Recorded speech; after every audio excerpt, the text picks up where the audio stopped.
जीवन में स्वामी विवेकानंद जी से आपको सीखना चाहिए। चरैवेति चरैवेति, चलते रहिए।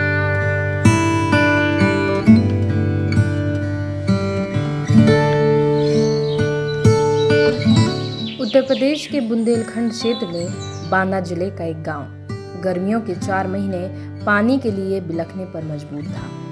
अधिकांश कुएं तालाब सूख जाने के कारण लोगों को अपने रोजमर्रा के काम के लिए मीलों दूर से पानी भरकर लाना पड़ता था। लेकिन बांदा मुख्यालय से 20 किलोमीटर दूर जखनी गांव की इस जटिल समस्या को जड़ से खत्म करने की गांव के ही एक शख्स ने ठानी और अपने दृढ़ संकल्प से जखनी गांव की सूरत बदल दी। बुंदेलखंड के भागीरथ कहे जाने वाले उमाशंकर पांडे ने बिना किसी सरकारी मदद के कई साल पहले गांव के कुछ लोगों के साथ गांव में पानी की कमी को दूर करने की मुहिम छेड़ दी। उन्होंने जल संरक्षण के लिए परंपरागत तरीके का इस्तेमाल किया और इसके लिए सबसे पहले गांव वालों को अपने अपने खेतों में मेड़ बनाकर वर्षा जल को खेतों में ही रोकने के बारे में समझाया, जिसके अलावा मेड़ पर पेड़ लगाने की बात भी कही। उन्होंने इस अभियान का नाम खेत पर मेड़ और मेड़ पर पेड़ रखा।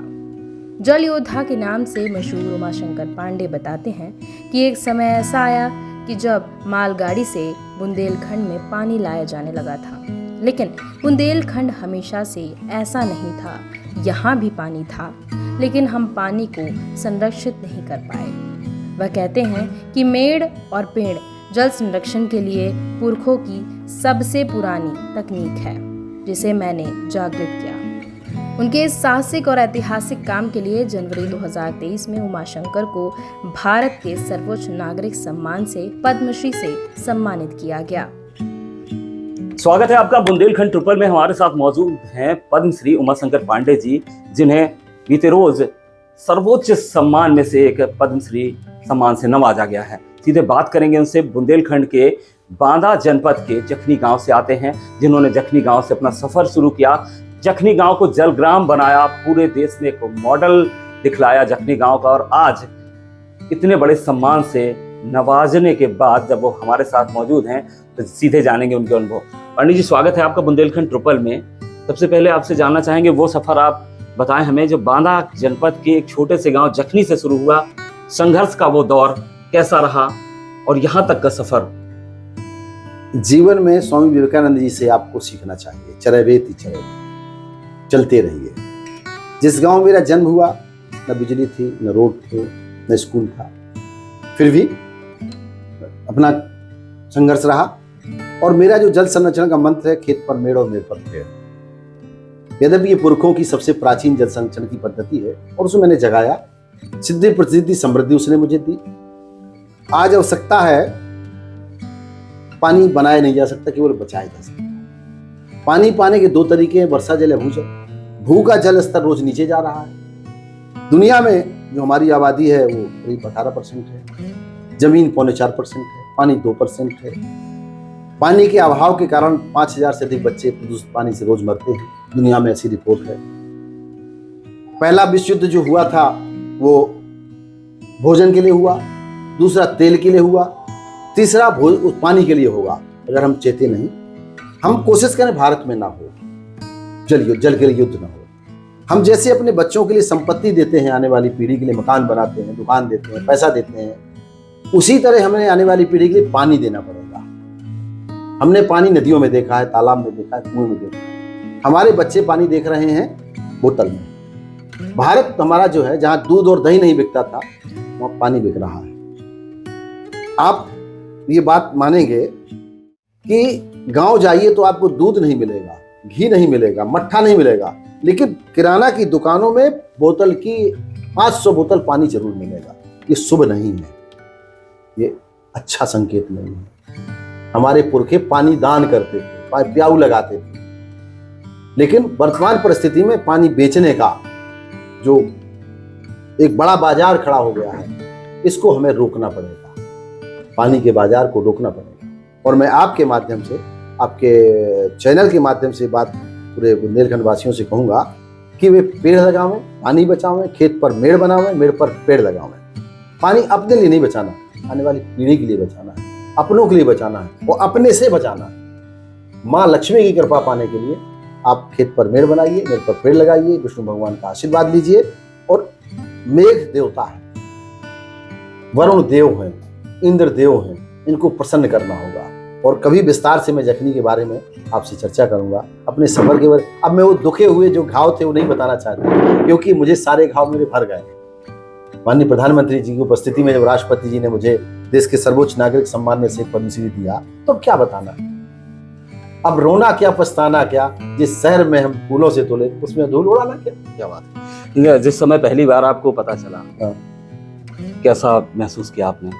जब पहली बार आपको कोई चीज ऐसी मिल जाती है जिसकी कल्पना हो, तो कल्पना से परे हो जाती है, उसके लिए कोई शब्द नहीं होता है। मैं राष्ट्रपति भवन कभी नहीं गया था। जिस भवन में माउंटेन बैटन ने देश की सत्ता दी हो, उस जगह पर जहां मुझे सम्मान मिला है, जहां देश के माननीय प्रथम प्रधानमंत्री पंडित जवाहरलाल नेहरू ने शपथ ली हो, हमारे देश के यशस्वी प्रधानमंत्री माननीय नरेंद्र मोदी जी ने शपथ ली हो, उस जगह पर जहां भारत का संविधान लागू हुआ हो बैठ करके, जहां गांधी जी ने लुटियन से और माउंटेन बैटन से देश के लिए देश खाली करो के लिए कहा हो, उस जगह मुझे सम्मान मिला है। मेरे बच्चों ने उस जगह भोजन प्राप्त किया है। राष्ट्रपति जी ने हमको अपने हाथ से हमारे काम के लिए सम्मान दिया और हमसे बात की। माननीय प्रधानमंत्री जी ने हमारे पीठ पर हाथ धर के उत्साह बढ़ाया हो, उससे बड़ा कोई अनुभव ही नहीं सकता। और हर व्यक्ति, भारत में जन्मे हुए हर व्यक्ति की अंतिम इच्छा होता है कि हमारे देश का सर्वोच्च पद राष्ट्रपति का होता है, और पद्मश्री में तो उनके दस्तखत होते हैं। तो मुझे तो लगता है कि मेरी माँ के आशीर्वाद से, वरुण देवता की कृपा से ये मुझे जो सम्मान मिला है वो देश के सभी किसानों को समर्पित है। पूज्य माता पिता जी के आशीर्वाद से मिला है, मेरे मित्रों के सहयोग से मुझे मिला है। तो मैं अपनी प्रसन्नता को व्यक्त नहीं कर सकता, शब्दों में तो व्यक्त ही नहीं कर सकता। लेकिन पद्म सम्मान समिति के जो हमारे अध्यक्ष हैं, आदरणीय देश के प्रधानमंत्री श्री नरेंद्र मोदी जी, देश के माननीय राष्ट्रपति जी, उत्तर प्रदेश के माननीय मुख्यमंत्री योगी आदित्यनाथ जी, केंद्रीय जल शक्ति मंत्री शेखावत जी, भारत के केंद्रीय जल शक्ति राज्य मंत्री माननीय श्री प्रहलाद सिंह पटेल जी, सभी का मैं आभार व्यक्त करता हूं। जिन लोगों ने प्रत्यक्ष अप्रत्यक्ष कभी भी मेरा किसी प्रकार से सहयोग किया है, उन सबकी का ऋण है मेरे ऊपर, उसके उतारने की कोशिश करूंगा। यदि मैं जल वरुण देवता को जमीन पे लाके उनका आशीर्वाद बुंदेलखंड के लिए ले सका, बुंदेलखंड यद्यपि पानीदार है, पानीदार यहाँ का पानी, आग यहाँ के पानी में, बुंदेलों की सुनो कहानी, बुंदेलों की वाणी में, तो उसको अगर सिद्ध कुछ कर पाया तो अपने को धन्यवाद। निश्चित तौर पर जो ये कहावत जरूर थी, लेकिन पीछे कुछ अगर दर्शकों की बात की जाए तो बुंदेलखंड की पहचान जल के लिए संघर्ष करते हुए, या यूं कहें सूखा पलायन के रूप में जानी जाती थी। अब पानीदार कैसे होगा? बुंदेलखंड के लोगों को क्या संदेश देना चाहेंगे आप? पिता फिर से वो जो कहानी थी, जो कहावत थी बुंदेलों की, वो फिर चरितार्थ होती नजर आए। हाँ, देखिए, मैं आपसे निवेदन करूं, आप 2014 के बाद से और पिछले इस वर्ष तक की सरकार की गेहूं और धान खरीद का उठा लीजिए कृषि विभाग से, तो सरकार ने लगभग, मुझे लगता है बुंदेलखंड की, उत्तर प्रदेश और मध्य प्रदेश के बुंदेलखंड में मुझे लगता है कि शायद 25,000 करोड़ रुपए से ज्यादा का गेहूं और धान डायरेक्ट किसानों से खरीदा है। अगर खरीदा है तो पानी होगा, धान तो बगैर पानी के नहीं हो सकता, और पानी रुका होगा मेड़ बनाने से।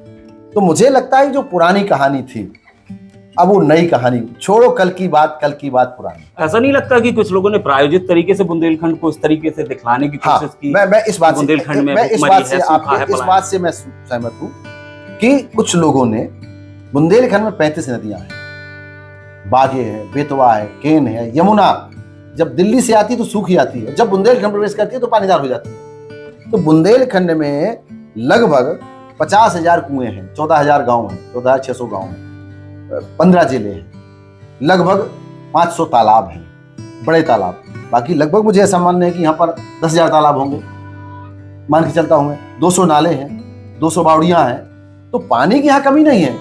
यहाँ तो माँ के तब से नदी आई है मंदाकिनी, भारत की पहली है जो माँ के तब से नदी आई है मंदाकिनी, माता अनसुईया लेकर गई। इस देश में 5 जल योद्धा पैदा हुए हैं। पहले जल योद्धा हुए हैं महाराज भागीरथ, जो गंगा को लेकर आए। 60,001 मिलके 60,001 मिल के व्यक्तियों ने 2525 किलोमीटर गंगा जी को गंगा सागर में मिलाया। फिर जल योद्धा पैदा हुई माता अनसुईया, जो मंदाकिनी लेकर आई। फिर जल योद्धा पैदा हुए महाराज भोज, जिन्होंने दुनिया का सबसे बड़ा तालाब बनाया। भोपाल में 65,000 बीघे का तालाब बनाया। फिर जल योद्धा पैदा हुई महारानी अहिल्याबाई होलकर, जो गोंडवाना में सैकड़ों तालाब बनाई और गया जी में भी की और काशी विश्वनाथ में 1.25 सोना दान दिया। इसके बाद जल योद्धा पैदा हुई महारानी दुर्गावती, जिन्होंने गौड़ राजाओं में आदिवासियों के बीच में हजारों तालाब बनाए। तो ये तो संस्कृति हमारी जो है वो बुंदेली संस्कृति पानीदार रही है, पानी कोई कमी नहीं रही। हाँ, कुछ लोगों ने पराजित किया है और वो उनका अपना फंडा है, वो अपना तरीके से काम करते हैं। मैं किसी की प्रति आलोचना नहीं करता हूँ। वो क्या उनका दृष्टिकोण था, वो दृष्टिकोण जाने। मेरी दृष्टिकोण में मैं आधा गिलास खाली नहीं मानता, मैं आधा गिलास भरा मानता हूँ। मेरी अम्मा कहती थी कि आप आधा गिलास क्यों खाली मानते हो, आप आधा गिलास भरा क्यों नहीं देखते हो? आपका चश्मा देखने का नजरिया है। बुंदेलखंड का जितना आईएएस बुंदेलखंड में है, हिंदुस्तान में कहीं नहीं है। जितने उच्च पदों पे लोग बुंदेलखंड से हिंदुस्तान में कहीं नहीं है। बड़े बड़े लोग विदेशों में, बुंदेलखंड का व्यक्ति बैंक ऑफ अमेरिका के, सिटी बैंक ऑफ अमेरिका का वाइस प्रेसिडेंट है विराट। ऑस्ट्रेलिया में यदुनाथ जी, कितना बड़ा नाम है। तो जो बुंदेलखंडी है, बुंदेलखंड का जो पानीदार व्यक्ति है, वो पूरी दुनिया में फैला है। और गोस्वामी तुलसीदास जी महाराज बुंदेलखंड के हैं, जिन्होंने एक ऐसा ग्रंथ दिया है रामचरितमानस कि दुनिया के एक शब्द लोग पीएचडी कर रहे हैं। ईश्वरी, पद्माकर, महारानी लक्ष्मीबाई, वीरांगना, ये सब बुंदेली हैं। बुंदेलखंड में आला उदल की कहानियां, वीर रस की कहानियां, युद्ध में आला सुनाया जाता है जो वीरता पैदा करता है। महाराज छत्रसाल जिन्होंने पानी के लिए 52 लड़ाइयां लड़ी, महाराज छत्रसाल ने 52 लड़ाइयां लड़ी और 52 बावड़ी बनाई, अर्थात युद्ध से ज्यादा पानी की व्यवस्था करते थे। आप उनके दुबेला जाइए तो पहली नहर, बुंदेलखंड की पहली नहर दुबेला की गौरा तालाब से शुरू होती है। बरुआ सागर से पहली नहर का प्रयोग हुआ। तो जो बुंदेलखंड में ने क्या कहा वो उनका सच था, मैं जो कह रहा हूँ मेरा सच है। मैंने गा से गाय पढ़ी है, मेरा सच है। मैंने गा से गंगा पढ़ी है, मेरा सच है। मैंने गा से गरुड़ पढ़ा है, मेरा सच है। मैंने गा से गमला पढ़ा है, मेरा सच है। किसी ने गा से गधा पढ़ा है तो उसका सच है, मैं उसको थोड़ी कह सकता हूँ कि वो सच नहीं है, उसका भी अपना सच है।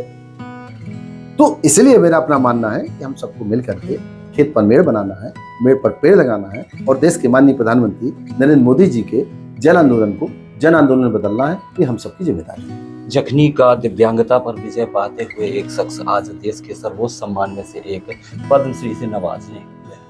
कल संदेश क्या था, आज एक पद्मश्री के तौर पर बुंदेलखंड और देशवासियों के लिए क्या कहेंगे? देखिए, आप मेरे मित्र हैं, एक उदयमान पत्रकार हैं, लाखों लोग आपको सुनते हैं।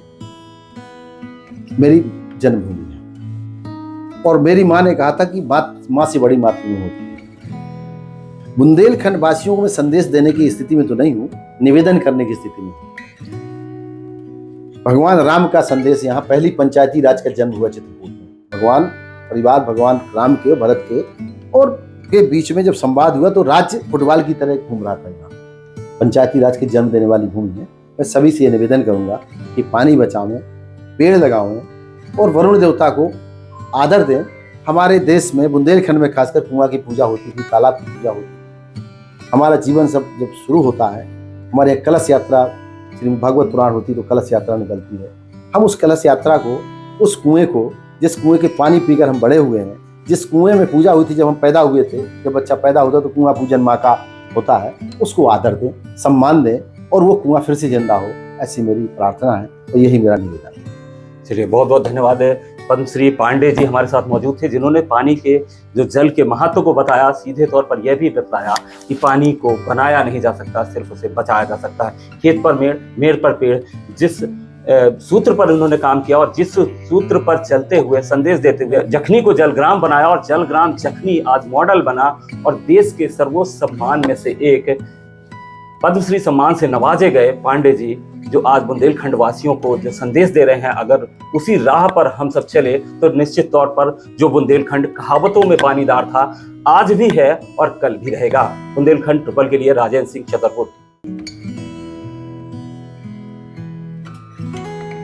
अगर आपको ये वीडियो पसंद आई हो तो वीडियो को लाइक करिए, शेयर कीजिए और जल संरक्षण को लेकर अपनी राय कमेंट सेक्शन में ज़रूर बताइए और बने रहिए हमारे चैनल ट्रूपल बुंदेलखंड के साथ। नमस्कार।